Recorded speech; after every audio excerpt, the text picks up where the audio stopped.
mange. Et je vois beaucoup de gens à gauche qui se soucient en permanence, qui sont très formels. Moi, je les appelle les châtelains et les châtelaines. Vous savez, parce que les châtelains et les châtelaines, ils se soucient beaucoup du plan de table quand ils invitent des gens.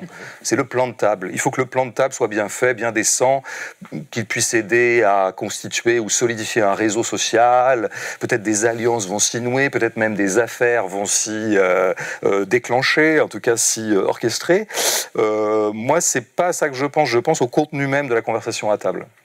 Une fois qu'on aura fait le plan de table, qu'est-ce qu'on va pouvoir se dire? Il m'est arrivé de refuser ce genre de débat, non pas que je trouvais que, non pas que j'ai pu trouver à ce moment-là qu'il y avait une sorte d'indignité morale à aller discuter avec tel ou tel qu'on me proposait comme interlocuteur, mais parce que je voyais vraiment pas ce qu'on allait pouvoir se dire.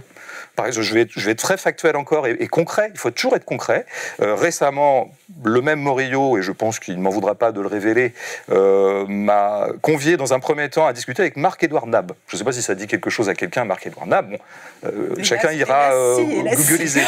Je n'ai pas d'interdit moral à aller discuter avec Marc-Édouard Nab. En revanche, je me demande vraiment ce qu'on aurait pu se dire. Je ne voyais pas du tout quel pourrait être le contenu de notre discussion. J'en dirais à peu près de même pour Soral. Soral, c'est assez fréquent que des gens me disent il serait temps que vous discutiez tous les deux, soit parce qu'ils s'excitent d'avance d'un combat, soit parce qu'ils considèrent qu'on a peut-être des choses à se dire. Moi, Soral, c'est quelqu'un que j'ai pu écouter, que j'écoute au même titre que j'écoute des centaines de personnes. Il est d'ailleurs parfois plus intéressant que la plupart de ses co-religionnaires.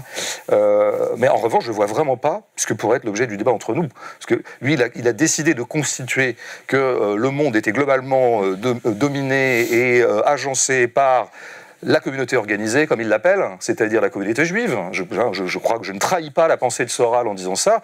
Bon, ben, je dirais, donc il va me dire ça, puis moi je vais lui répondre que bah non, je ne crois pas. Et le débat sera fini.